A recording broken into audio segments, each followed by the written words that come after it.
सबसे पहले मैं चाहूँगा कि कार्यक्रम की शुरुआत हम करें उससे पहले अपने विद्यालय के सभी टीचर्स के लिए एक बार ताली बजा दें।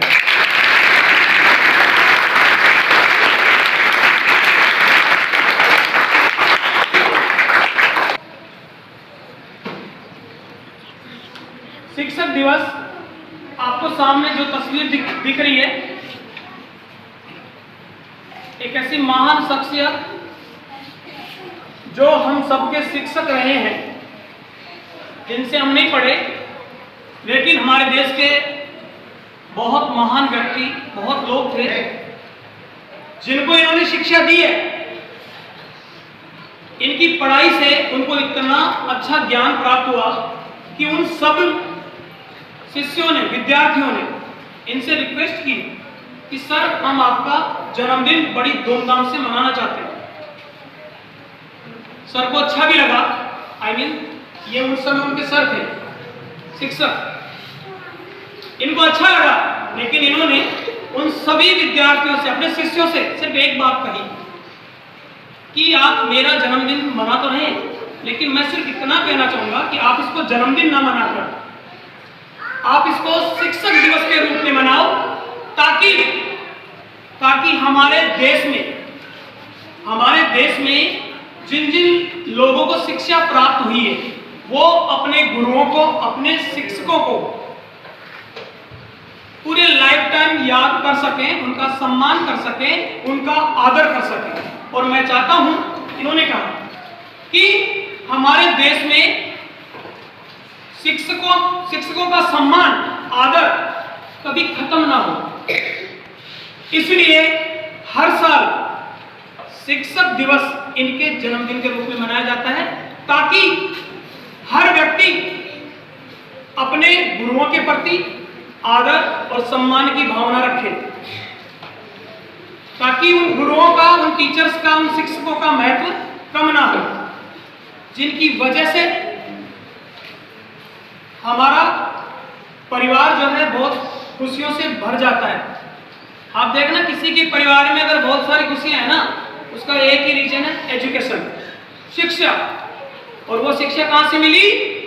शिक्षकों से, गुरुओं से, टीचर से। अब वो टीचर कोई भी हो सकता है। बहुत से लोग ऐसे भी निकल गए जिन्होंने पढ़ाई नहीं की लेकिन वो भी ज्ञानी बने।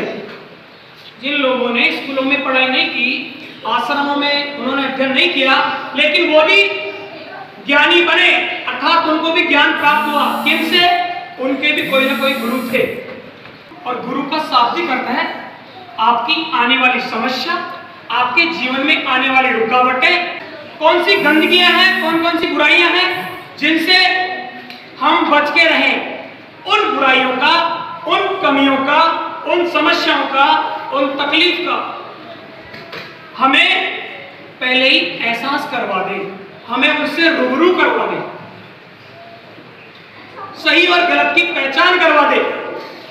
हम डिसीजन लेना सीख जाएं कि मैं जो काम कर रहा हूं वो सही है या गलत है। वो हम खुद निर्णय लेना सीख जाएं।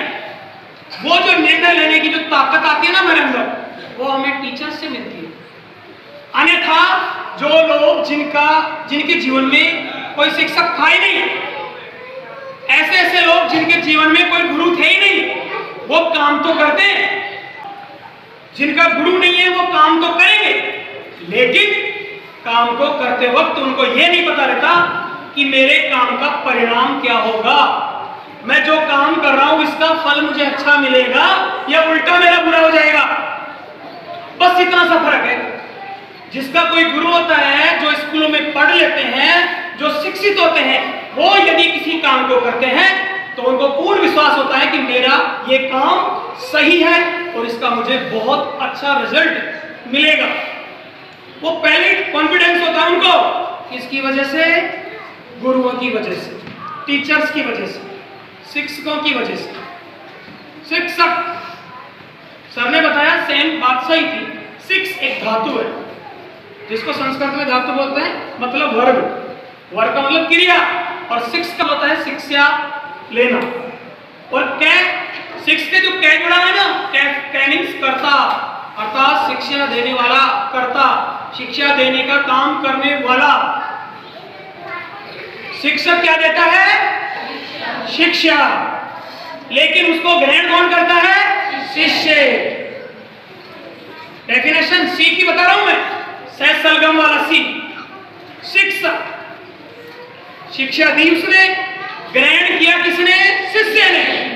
अगर किसी को गुरु नहीं मिले तो गुरु निर्जीव वस्तु को भी बनाया जा सकता है। अगर आप रास्ते से चल रहे हो और रास्ते से चलते चलते आपको ठोकर लग गई, वो पत्थर भी आपका गुरु है, क्योंकि उस पत्थर ने आपको क्या सबक सिखाया? देख कर चलो, संभल कर चलो, चलते वक्त अपना ध्यान रास्ते पर रखो। किसने सिखाया?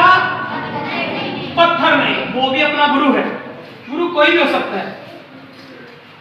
दूसरी इंपॉर्टेंट बात आपके नजरिए से बताता हूं। हम स्कूल में आते हैं तो सबसे पहली बात हम क्या सीखते हैं? रेस्पेक्ट, सम्मान, आदर।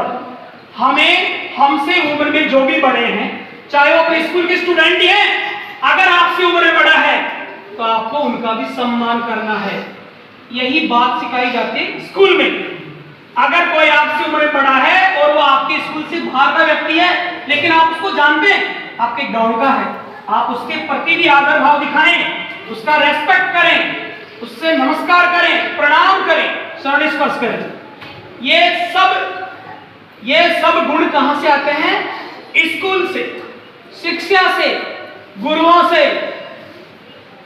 और एक चीज और बता दूं, आप जितने ज्यादा किसी को ढो प्रणाम करेंगे, जितने ज्यादा, आपको उतने ही ज्यादा आशीर्वाद मिलते जाएंगे। आप किसी को ढो प्रणाम करते हैं, कोई आपको बुरा बोलता है? दो ही शब्द बोलेगा आपको, या तो बोलेगा जीता है या बोलेगा खुश है, ऐसे बोलेगा ना, वो आपका आशीर्वाद है। और जिस व्यक्ति ने अपने जीवन में सबसे ज्यादा आशीर्वाद इकट्ठे कर लिए ना, समझ लो उसकी जिंदगी में मुसीबतें तो आएगी, लेकिन वो टल जाएगी।